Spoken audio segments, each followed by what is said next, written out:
we'll introduce everyone at one time, maybe? Is that all right?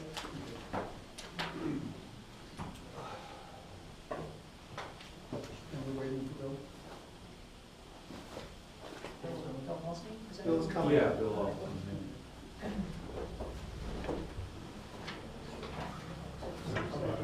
There's somebody there.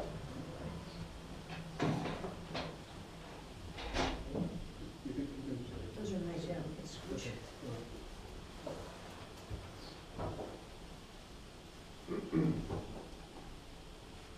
You may not have been clear from email. We had designated, Lori kindly accepted our request that she help facilitate our side of the. Okay, great. I Just to- wasn't clear, but that's To good. help, yeah, just mediate and keep us on track. So should we start or should we wait for Bill? We should probably start. Okay. So why don't, should we go around and just everybody introduce themselves? Before we do that, I suggest that Nat is videoing or videotaping, although tape's not involved anymore. That's the video. Videoing. Sounds strange to use those words. This meeting, so everyone, and it's audio as well? Yes. Okay. So everyone has to be aware of that and give their consent to that videotaping, because otherwise there are legal problems for Nat. So we should go around the room when we introduce ourselves and also say that we realize that we're being videotaped. Okay, that sounds good. Okay. Sure, I'll start. I'm Lori Raymond. I live across the street from Davis Road, and I consent to the videotape and recording of this. I'm David Eisenberg from Woods Hole, and I've actually done quite a bit of research on the two-party consent rule in Massachusetts, and it's only the audio that you have to consent to. Correct. So I consent. David Martin, Woods Hole resident, consent. Bob Davis, General Manager, consent. I'm Steve Sayers. I'm counsel for the authority, and I also consent. Mark Rosen, Operations Manager, consent. Phil Logan, Woods Hole, I consent. Rob Bomberg, Woods Hole, I consent. Turkeyton, I consent. Doug Brown, Selectman, I consent. Bill Clea, we just need to authority, consent. Suzanne Copeland, Woods Hole, I consent. Nat from Woods Hole, consent. Axel Bang, Woods Hole, consent. Solving? Last name? Bang. So thank you to everyone for making time out of your day to come here for the meeting today. Do you have a sense of how much time we have? Do we have time constraints? I would like to catch the last bus up to Boston. That in this time of year, that leaves around 5 o'clock. Oh, we should. So we have at least 3 hours. Yeah, I have some things I need to get done before, so I probably have, till probably about 3. Okay, Okay. sounds great. So what I'm going to try to do is try to keep people on track. Our goal today is to really address the 12 questions that we, as the SMART organization, Southeast Massachusetts Transportation, presented you guys to the Steamship Authority on December 7th. And I think we'd like to try to, the order of addressing these questions, maybe starting with question 9 through 12, and then going back to questions 1 through 8. If people, okay, good.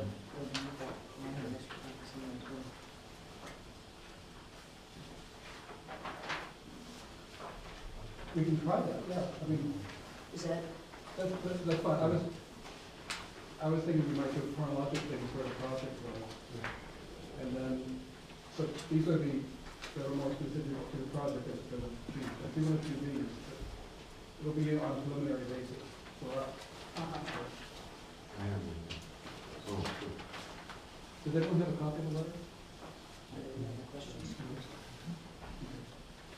All right. Shall we stick with that order, 9 through 12, Nat, or is it chronological? That sounds great, yeah. Yeah. Shall we go? So, sure. Okay. Number 9 is the SSA believe that a larger, more expensive building will increase the number of cars and passengers who travel to Martha's Vineyard on SSA ferries. And the answer to that is no. It's not our intent to build a large, more expensive building. From the beginning, the direction of the board and Wayne Lamson and the borough is that what we are building in Woods Hole is meant to handle the existing traffic levels and not to accommodate any growth. The terminal was just meant to handle what's already there. Okay, there's someone. And we have enough difficulty. We're videotaping us, agree. Okay. We are building, we have enough difficulty, enough space to handle existing levels of traffic. And so if we try to do something to accommodate future growth that may or may not occur, we decided that wasn't the way to go. The way to go was try to figure out how to handle existing traffic. We don't believe that building a larger, more expensive building will increase the traffic in any event. That's our short answer. I don't know whether you want to talk about it or whether you want to just. Yeah, what is our format? Do Oh, we sure, comment? yeah. I think this is just a discussion, or, yeah. uh, Just an open discussion, sure. Okay. Have you taken into account the possibility that the use of ticketing building could actually decrease radically as license plate readers, smartphones, RFID tags, et cetera, become used instead of manual ticketing and paper tickets and all that kind of thing? It could be, for example, that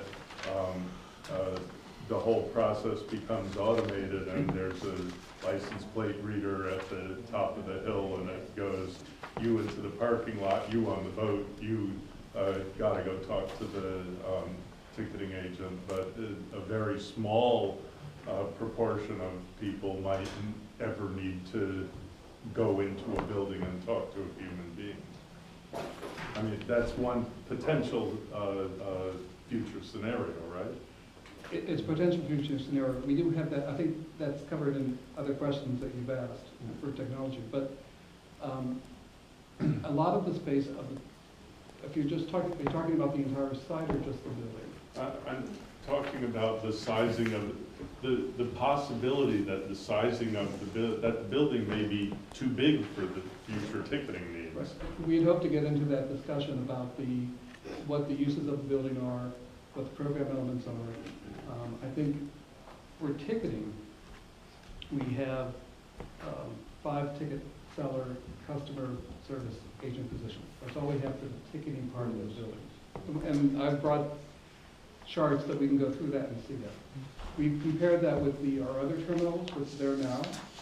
I will say that during the feasibility study, back in 2013 and 14, our main concern was looking at how many people we were processing at that point, in terms of how many people we needed and how many people we would need for what was then the foreseeable future, probably 5 or 10 years out. Do we think that the new ways of selling tickets will substantially change those needs? It may reduce them, but what we found, and I have some statistics, that while many of our customers who are able to buy their automobile tickets online and also their high-speed ferry tickets online for the Hyannis route, that a substantial number of those passengers still buy them either at the terminal in Hyannis or over the phone. So we think we're still going to have a substantial amount, if not all of that need, for the 5 to 8 ticket seller agents. But on a relative basis, the amount of space used by that is very small compared to the rest of the building. If you look, it is. And so we don't want to be short. We think that even if people go away and start to do things online, that they will still have the occasion where they need to talk to a customer service representative. Many of our trucks, by the way, and some of the cars, they come down, they make reservations, and they made reservations for the wrong size of vehicle. They don't know until they get there. And so they're Do the you have ones. any idea about proportions?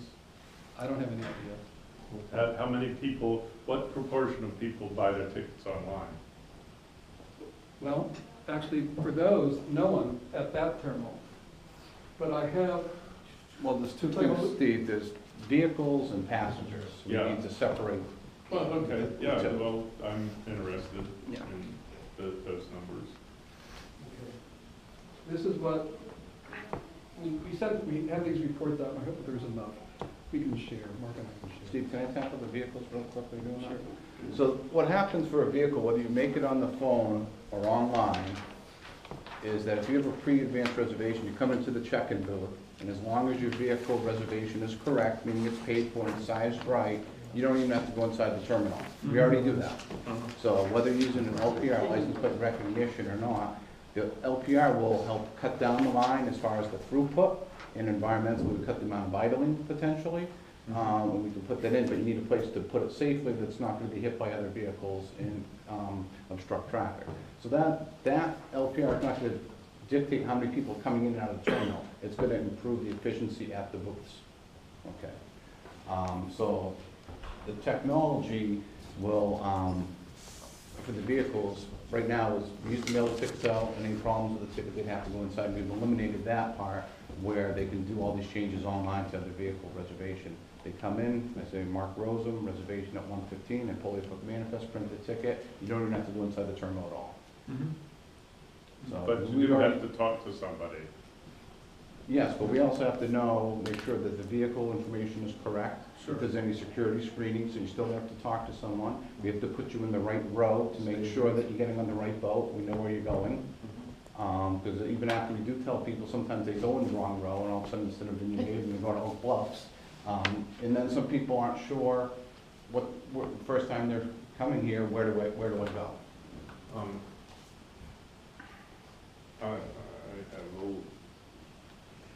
I think that technology could be used a lot better, and I'll defer further comments and questions to later. And we agree with you, that if we were confident that we could use technology and implement it to reduce the space needed, we would be with you in doing that. We just don't believe that's the case, and we have to make certain that we.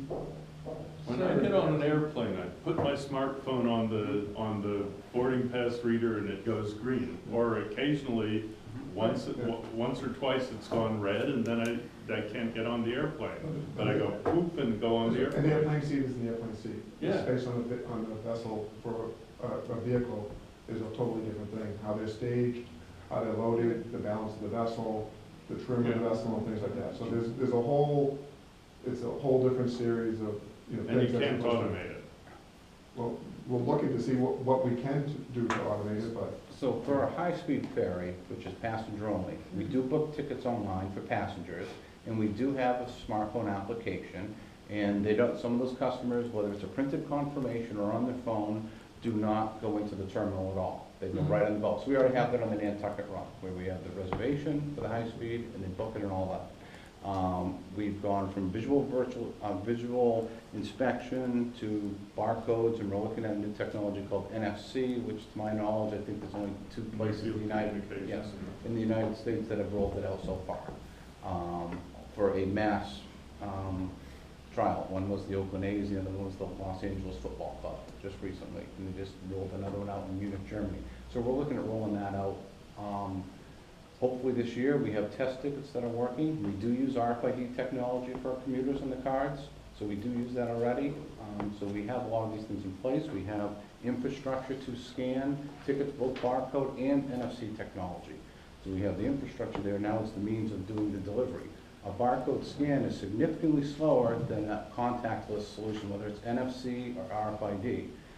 License plate reading, the license plate, Bluetooth. the license plate has nothing to do with foot traffic on the boat. Foot traffic, That has to correct, do yes. with queuing the cars to get them on the property. That, and I agree that the license plate will help significantly. Just like for the parking lot here, we used to have gate cards, now we have RFID tags that help the cars get in and out of the lot, both here and Woods Hole as well. So we are leveraging technology, and it will help, but there are also people who need to use the facilities. Most of the people in the cars, I don't have a percentage, don't even go in the terminal unless they, for ticketing purposes. Okay, already. I'm just trying to open up the possibility that, that technology will make it less likely that you'll need to queue up as many cars or service as many people inside the terminal or sell as many paper tickets. or have as many human-to-human interactions, that you'll be able to, in the very near future, automate so quite a bit of that. And given the cost of real estate versus the cost of implementing technology, you may actually have a business case that would support implementing the technology faster and encouraging people to use it. We agree that we want to roll this out as soon as possible. And we've been working very vigorously on this, and we do have test tickets in the demo system on the NFC, for example, that we've been testing, and hopefully within the next week or two, having a bigger test to roll out for different people, different types of devices to use as well. But going back to if technology can reduce the queuing of vehicles, I don't see that person. You're still gonna have the same number of vehicles going on the boats. You're still gonna have to stage them in the same locations. They're still gonna be there in time to catch the boats. They're gonna be waiting in line. It's gonna make that process more efficient, but the physical space needed to queue the cars are gonna be the same if the number of cars going is the same, regardless of what technology you use. With respect to the number of people coming into the terminal to buy tickets, you're right. People with smartphones, if we're able to have that technology, they don't have to go buy the tickets. A number of them don't do that now. A number of them are commuters already, they have commuter books. There are other people, we have kiosks at certain locations. This past year, we started selling tickets at Thomas B. Lander's parking lot. With a mechanized kiosk? No, with a human being. Oh, We- I can see kiosks. No, we in, can. you know, No, in the yeah, shoulders and the exactly. parking No, areas. no, but we, That would cut But down most- foot traffic. We have immensely. we've had kiosks, we had kiosks here for a number of years, and Uh-huh. we found that people want to get on the bus right away, and then the equipment itself, being out in the open environment, we elements. were having Yeah, some issues there. And most public transportation agencies are going away from physical machine kiosks to mobile. You can deploy changes faster, you can update your systems faster, you don't have the mechanical breakdowns of a ticket getting jammed, what do you do then in a remote location? Our goal is to have the customers buy the ticket before they get on our property. Second best was if they're this lot or Thomas B. Landers to buy the ticket on the bus, get off the bus, go right to the boat as compared to getting off the bus and going in the terminal. Some people will adopt that, some people won't. Percentage-wise, and one of the questions, not sure what that number will be. Any other comments on that? That's actually question 9, but we covered question 5 also, which had to do with the ticketing, but, so. yeah. Okay. No, and by the way, and this one shows for the, it's just what we have it, so I thought we'd give to you. For vehicle reservations, and this is steamship wide, almost 60% already make their vehicles online, reservations online. So that's pretty good. For the fast fare reservations, of course, those are only passengers. Even though they're also able to make fast ferry reservations online, only 35% of passengers make reservations. So there's still going to be a number of people who wait until they get to the terminal, we expect, when it's rolled out for the airline. You could actually influence these numbers quite dramatically by, say, offering a 50-cent or $2 discount if you buy your ticket online or something to that effect. Or just even, you know, if you have to advertise, you could advertise, buy your ticket online, save time, save space, you know, get right on the boat or something like that. I mean, there are things you can do to change these numbers.